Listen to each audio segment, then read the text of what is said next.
So what do you get if you gave Optimus Prime some Class A drugs and asked him to then design his own wristwatch? I think he would come up with this. This watch is bonkers, and I love it for that. It really is something that I was just mesmerised by. I saw the pictures and I was like, I don't care if I can read the time, which is quite tricky, to be honest with you, most of the time. But you know what? It's not impossible. It doesn't matter. It's got a specification which is very interesting. It's got some quirky USPs. This is the kind of thing you're going to wear on your wrist and be just captivated by and mesmerised by just seeing everything working and doing its thing. I'm wondering though if the novelty would wear off, because it's something that you might just get bored of. But I think it's something that is fun and maybe worth adding to your collection if you like something quirky rather than all the usual stuff. So let's get some more details out of the way first.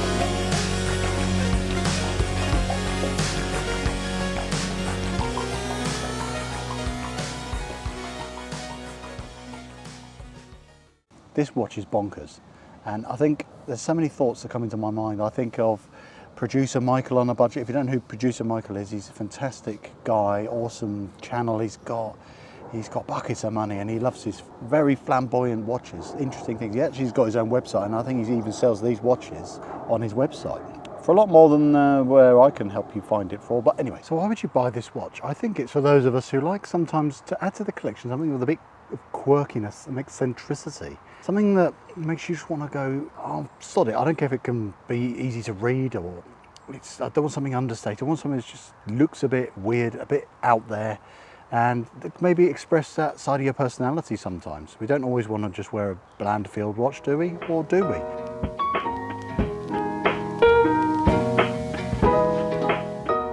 For those of you who want to wear something that's a bit odd, this is definitely up there. But it's not just odd for the sake of it. It's got some interesting design cues, which I think are just very techy and a bit nerdy. And those of us who are into these kind of things are what we appreciate, even if it's useless.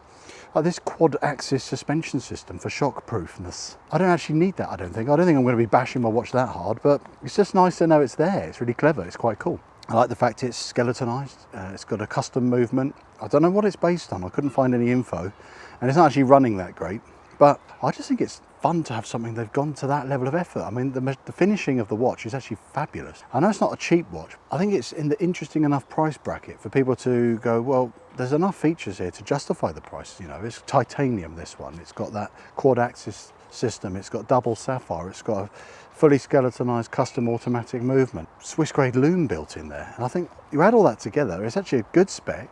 Just for the looks alone, it's worth it, I think. I think this inspires imagination. That's a huge positive. But a negative, I don't know what this ape's all about.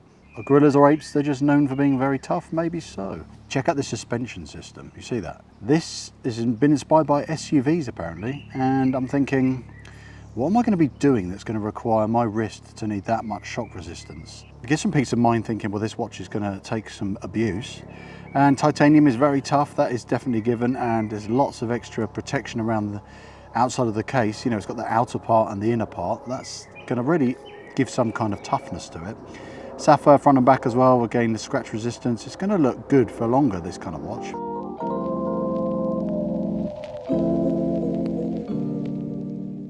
But then it's let down hugely by the fact it's only got 30 meters water resist, which is splash resistance. So if you're going to make this a real tough, go anywhere, do anything, yet space age looking watch, it's only got enough resistance to get mildly splashed on. It's beautifully finished and it's interesting to look at. It's not just a really bland thing. You've got perlage there on the rotor, nice brushing and text that looks very futuristic and modern on the rotor, and the rotor is skeletonized. Then you've got this movement which is not overly decorated, it's just neatly done. And then you've got this fantastic bit of a top skin on the front part here with the loom that's in the X part with the 4 axes. That's really interesting. Pointless, but there are elements which there is a method to the madness. such as there's different incremental points that you tune your eye to tell you where the time is. So that's just past quarter past there. So it's not for precise timekeeping, but the weird ironic thing is this has hacking. So you can set your watch exactly if you want to.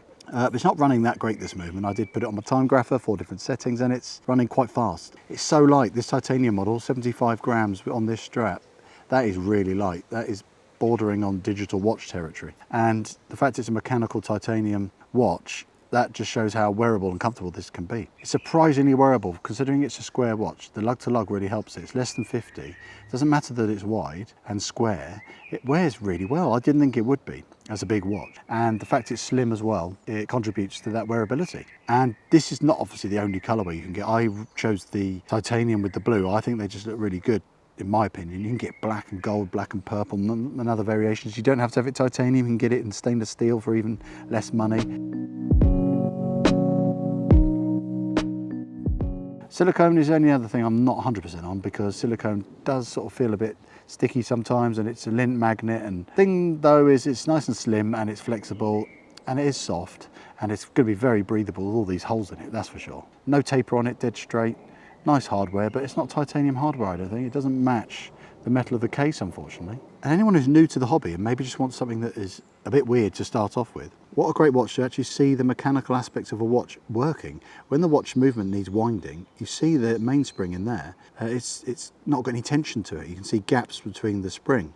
When you wind it, you can see it tightening up. So you go, well, you can see how the power is stored in a spring, and it slowly uncoils. And then when you pull this out, you can see the workings of the time set there. So it's just really nice to see something mechanical working as you're doing it. And then of course you can see the balance wheel beating away, and if you can hold this up to some light, you can just see there, you can see it clearly there, the escapement just doing this little thing, dancing, beautiful. And another thing that slightly cheapens this watch is it doesn't have much refinement to it. When you're just handling the watch, it feels a little bit rattly. It's not actually anything loose. I think it's just the lack of insulation coming from when that rotor's moving around. So you definitely notice the rotor. There's not rotor wobble, it's just when you're just putting the watch on, it just feels a little bit cheap.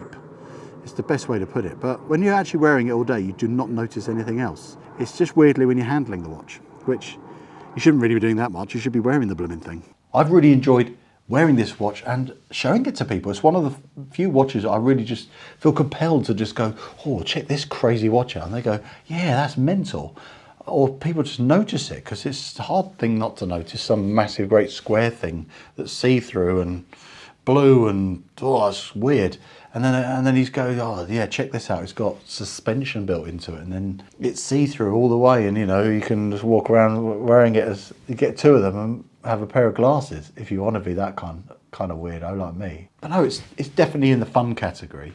Expensive fun, of course, but I can think of other things that are even more expensive and fun. We don't need to go down that road, because you can just have fun with the Ciga design. So if you've had fun with today's video and you want to see more of me, and you're not subscribed already, guess what? It's really easy. And you just press a button. And I want to grow this channel so I can get more of these kind of watches in, because the bigger the channel gets, the more people go, hello, no, people, who phones anyone anymore? Hello Dan, really like your channel. We'd love to send you a watch because we like your videos. And I go, that looks really cool, or not. I do turn away a lot of crap, but this was a definite, I want to see more. So if you want to see more, click subscribe, tell me what you think about this watch, and I'll see you in the next one. Thanks again, bye for now.